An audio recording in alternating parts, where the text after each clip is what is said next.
Hey everyone, my name is Mike Vaughn. I'm a writer at Geek Fives Nation, and I'm also the author of The Ultimate Guide to Strange Cinema. Hello, Mike. How are you? And I am Tia, the content manager for Geek Fives Nation. I'm very happy to be actually podding with you. I think this is what our first time actually Yes. doing a podcast together. Yay! Yeah, I'm really excited, and I'm so psyched that we're talking about unsolved mysteries. Gosh, I love this show. Before we kind of dive into this specific episode, I was kind of curious, like, what's your overall like thought on the new Netflix series, and how you thought like the whole like this season stacks up against the other previous two. So I first of all, I like watched Unsolved Mysteries growing up. I think we all have been obsessed with, say, like the ID channel and just cold cases in general have always grabbed our attentions. I don't know if you remember, there was even a show back in the day called Cold Case, and I Mhm. watched that just because it was so interesting. So I like that Netflix has this ability to bring back old shows that maybe wouldn't have gotten a platform otherwise. I think Netflix is really strong on its documentary series, so I'm happy to see it have a home there. As far as this season goes, I like it, and we'll dive into it more with this episode that we're speaking about specifically today. And this is just my personal opinion. I did not find this particular episode as strong as, say, other episodes. Last season was really good. We had a lot of like real mysteries going on. There was some classic unsolved mysteries that kind of dealt with more of the supernatural, paranormal type of stuff, where others was kind of more grounded. This episode in particular, I don't think was like a great start to the season. And then I think that the season then progressed in a positive way.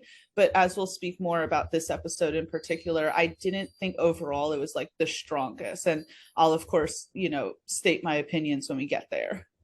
Yeah, I definitely agree that this is probably one of the weaker ones in this season. Um, I kind of wanted to go back to the first season and rewatch those, but like time is a black void that just sucks everything up. So I haven't had time yet, but my initial impression though is some hits and misses, but I Mm-hmm. there was some really interesting episodes. I I'm trying to think if maybe this is the weakest one or definitely one of the weaker ones, but I'm excited to get into it because there's aspects of this case that I find fascinating, but there's also like things that were so frustrating that they didn't even like kind of touch upon. Mm-hmm. Um, so I guess with that we can just kind of jump right into talking about the episode. This is episode one, which is Mystery at Mile Marker 45. So this Season 16, by the way, isn't that crazy to think that this is show has been going on yes, for 16 seasons? that is wild. I yeah, I kind of love. I know I was like last year in particular, I was like really binging the OG series with Robert Stack, and just oh God, I love that so much. And I like this new like the newer seasons, this newer iteration, but like I don't know. I miss the cheesy reenactments. I think that's kind of what I Yes. really, yeah. I mean, Um, those are the fun things about, say, watching the ID channel. You get to see the mhm. reenactments and how my favorite of any reenactments is how different the actors look from the actual people. Those are always my like most enjoyable for some reason. So it is missing a little bit more of that like fun aspect where I guess they thought maybe that was. I'm trying to get into their head where they would think maybe that's a good decision considering we're talking about people's, unfortunate either disappearances or deaths and everything. So I guess they thought maybe that was the best, or maybe they just didn't want to. I'm trying to think if they didn't want to even put it in their budget, or if maybe they just thought that the time for reenactments is kind of gone. That's a really really great point, and an interesting one that I really never thought of. But like Yeah, you do. I think if there is something very different between, the OG Unsolved Mysteries and the current iteration of it is like we are more sensitive to you know this being more about helping solve these cases. It's more focused on the victims. Mm-hmm. So yeah, it could possibly be in poor taste to, have the cheesy reenactments as much as we love those. But yeah, that's a really interesting point. And with this case, so I'm sure if y'all are watching this, you probably already seen the episode. We're gonna get into some spoilers. So that is like your spoiler warning. But like this case was about Tiffany, this young girl who supposedly jumped in front of a train to commit suicide. So, first of all, what that makes no sense, right? Like Mm-hmm. the episode kind of goes into like, first of all, people don't normally when they're if they're in that frame of mind and they're doing that, that's usually not the method. But also just how like weird and like difficult it was from like where they found, I guess like they found her like shoes somewhere Mm-hmm. completely different than on the tracks. Some clothes had actually it is still missing to this day. And it was kind of like weird that they were so quick to rule this as suicide. So what's your thoughts on this? So I first wanted to, of course, start with saying obviously these are sensitive topics that Yeah. we're going to speak of, and I'm like obviously not a professional or anything like that. So these are just my guesstimations. But to me, and this is just my theory, I'm just going to lay it out, right? I'm listening to this, I'm watching it. I feel as if it's one of those things where she's a young girl, right? She's a young girl. No one wants to get in trouble with their parents. She clearly did something wrong, because this is another thing that they don't really touch upon again, is that apparently she was being accused of stealing one of her friend's credit cards and using it. And of course, that was going to get her in trouble. Her mom used the, just wait till I get your father sort of thing. And that could be scary for any young person. And so she went off. It sounds like they lived in a very like heavily wooded area. And my theory is that I don't believe if she intentionally did something to herself, I think it was a split moment decision of, I don't know how my life is going to be right now, and I'm just going to do this. Or she was walking and didn't realize that a train was coming.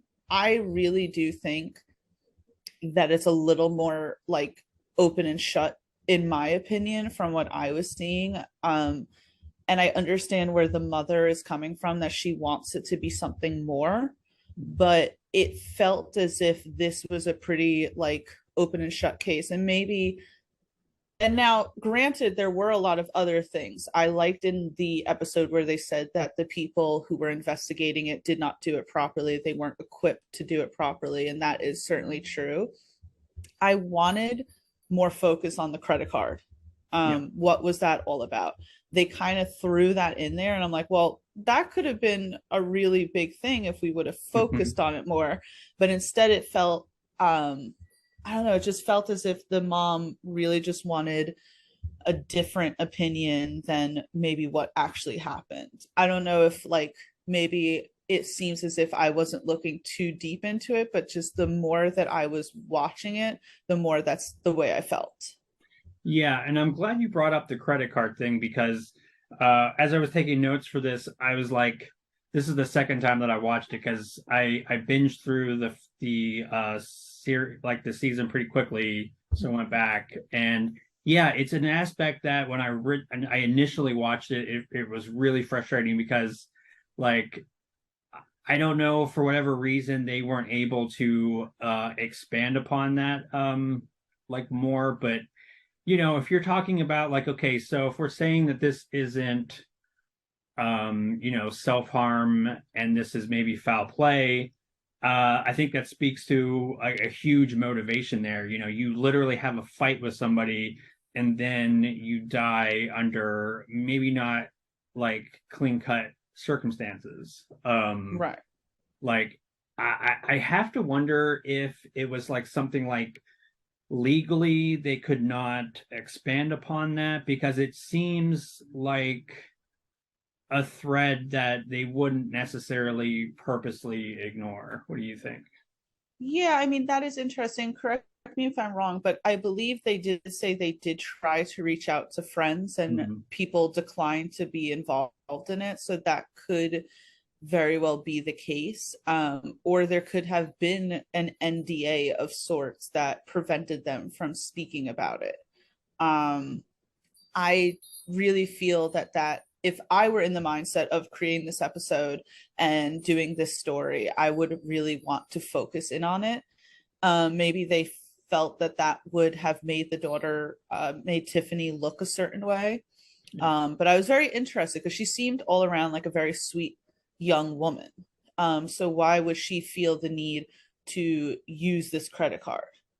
Yeah, like they don't really elaborate on what it was for, like all the kind of circumstances. I mean, yeah, it's as you know, we're both true crime aficionados, and you're like, oh, I want to know more about that aspect. But what I find most fascinating or kind of unnerving is like they as I mentioned earlier, there was like articles of clothing that has never been recovered. And Right. I if I'm I think I'm getting this right when they like talk to some experts that were like, that's kind of not how that works. You should, there should be everything should be basically recoverable. And like the fact that they found her like shoes so far away from the tracks. But the other thing that was kind of creepy was the trail cam footage, which that night vision scenario is always a little bit creepy to look at, especially in the context of it's like technically your last known photo or video or whatever. It's even more kind of chilling. But yeah, I don't know. There's just so many like weird aspects to this. Like, It and okay. sorry, I don't mean to interrupt, but it definitely like pulled at my heartstrings because I believe it was the uncle who said that he had helped clean up the scene, or he was there first, I believe. And the father really wanted to go see what had happened. He was like, "You don't need to see this. This is nothing that anyone should see who has a child." And I mean, there were moments in it that really were heartbreaking. If we had seen this story on the news channel, we would sit there and say, "Wow, this is really sad. This is very tragic." When they were saying, I don't know, I it was odd. It was odd. The shoes were very odd. I did find that strange. Like, what happened to the shoes? Like, why weren't they on it? Because you would imagine that they would still be on her. But then again, not to like get into like the graphic bits, but when a train collides with a human body, like things happen that are just horrific and unrecognizable. So, but then again, it's like that really feels like that wasn't investigated properly because people who are involved in the train system aren't trained properly for that. Yeah, and I'm glad you brought that up because that's a really interesting aspect that they were also kind of talking about was like there was conflicting accounts of the only real eyewitness. And I believe he initially said he didn't really see anything, or no, I'm sorry. I think he initially said that he saw her maybe dive into the way of the train, but then under oath, he kind of recanted that and said he didn't really see like kind of what happened. So whether or not she was pushed like, or maybe just tossed before the train could, actually like collided. Again, I won't get into graphics, but so I don't know. It's again, another frustrating aspect is there, you would think that there would be like somebody that kind of could piece apart what actually happened from like the uh the train's kind of point of view of like who was on it. And but like you said, that's not something that really happens. So whether or not they're really kind of trained to sort of look, deal with that very weird scenario that probably almost never happens. Yeah, so it is a I really, oh, sorry. I think where the confusing bits come in is that again we don't have the accounts from the friends or anything like that, because at first it just seems as if it cuts from here's a young girl who was hit by a train, could have been suicide, could have been her accidentally maybe just walking across train tracks at the exact moment that happened, and then all kind of the mystery surrounding why are there different like why are the people on the train giving different accounts of what happened, under oath and not under oath. And I think that if we had maybe focused a little bit more on other aspects, that maybe we would have been able to connect the dots a little bit more. Yeah. I know like one of the theories, if we're going towards the foul play, if I'm remembering this correctly, the theory is that she was maybe picked up in a Right. car, and that would kind of explain sort of like I think one of the one of the many weird aspects of this is where she was found was not a very convenient kind of place just to go on foot. So this is why they were thinking like maybe there was somebody that picked her up, something happened, something got out of hand and she ended up dead, and then they just panicked and like put her on the tracks. Um but yeah, I mean, again, if it's something that's not investigated correctly from the ground up, you almost will never kind of solve that, because they were already looking at it in the view of suicide and not necessarily homicide. So And it's something that I don't think will ever be not necessarily not be solved, but also never really be investigated correctly. Because correct me if I'm wrong, but they cremated the body, so there is no way to go back and investigate her remains and see if maybe they could find something else. So that was also a very interesting aspect of the episode.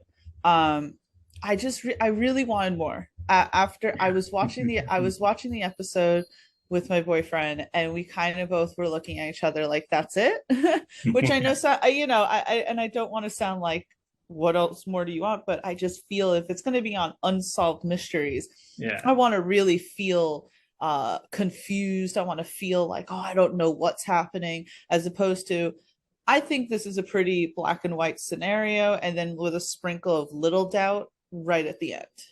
Yeah. Yeah, I definitely agree. I think it was fine. I certainly it wasn't bored, but it definitely wasn't my favorite episode of the season. I think one of my favorite ones, just because how kind of weird it was the Vegas guy, Buffalo, I want to say Bob or Bill. Buffalo Bill, I think, was Sons of Lambs. Yeah. But but that I think was a really interesting episode, because it focused on such a eccentric character. And again, I think, there's been this sort of debate whether or not this, I think in a larger sense, is exploitative. I don't think it is. I think it's good to like have these stories out there, get these stories told. Um, you know, I think from like the first season, there has been breaks in some of those cases. So Yeah. There really Um, has, which is like amazing. I mean, I think they attribute the show with solving a lot of the older episodes. So I think there's still a need for something like Unsolved Mysteries. And I think whenever you put something true crime out, there's always going to be a degree of controversy. We saw that with the recent Dahmer yeah. series. There was also this documentary on Hulu that I can't remember what it was called now, but yeah, I mean, it came out and the family was absolutely pissed that it was out. So there's always going to be a degree of controversies as to like, is it exploitive or is it actually here to serve a purpose other than just morbid entertainment? Yeah, and I think, I mean, I will say that I guess it's all on how you present it. I think Unsolved Mysteries does a really, good job at, making it something that is productive, not destructive. It's not exploitative. It's something that's like getting these stories told. There's a lot of like cases that I think would really benefit for a spotlight like this. So I think it's definitely like it's certainly not one of those like black and white kind of things. I think it's sort of like all on how you present the topic. But yeah, I've always thought that this was one of the more well-meaning and not like grimy or gross kind of true crime stuff. I You mean, know, well, sorry. oh, I was just going to say, I always looked at Unsolved Mysteries kind of like America's Most Wanted, Mhm. right? It's there, and we watch it because we're interested, but also if you have any tips and all that, they would like that in order to help solve these mysteries. Oh yeah, absolutely. And I think, to a degree, it does feed into this maybe slightly morbid sort of curiosity, but I think that's very not it's very normal. I think it's, something that we're always gonna as people, I think we're always gonna be kind of interested in. So if you can like take that and as you were saying, like with America's Most Wanted, like use that in a productive sort of means, I think that's kind of the best way to have both worlds. We'll probably wrap up, but just like, is there any like final thoughts before we head off? My final thoughts are just that again, while I thought that it was not necessarily the strongest episode to start a new season. I mean, I was very happy to hear that Unsolved Mysteries was back. I was not aware of that. I guess I've been living under a rock a little. And of course, again, I just want to say that my heart goes out to Tiffany's family. As someone, and I'll be very candid, as someone who has people in their family who've committed suicide, I know what it's like to want answers. So I feel for that. And I would like to say that in the description of this video, we will put, the suicide help hotline down there for anyone who is feeling sort of ways. But yeah, I mean, listen, as we said, I do miss the reenactments, but I understand. And I think they are realizing they have to go in that direction to be more helpful and not exploitive. But I'm excited to even review the next episode with you. I'm very happy Unsolved Mysteries is back. And as a true crime junkie, it's Yeah. just good to kind of like sometimes when I watch shows or if someone tells me, hey, you got to watch a show, I feel maybe hesitant because maybe I'm not in the mood to get into that mindset. But when you tell me Unsolved Mysteries is back, I want to sit down and actually watch it. I'm interested.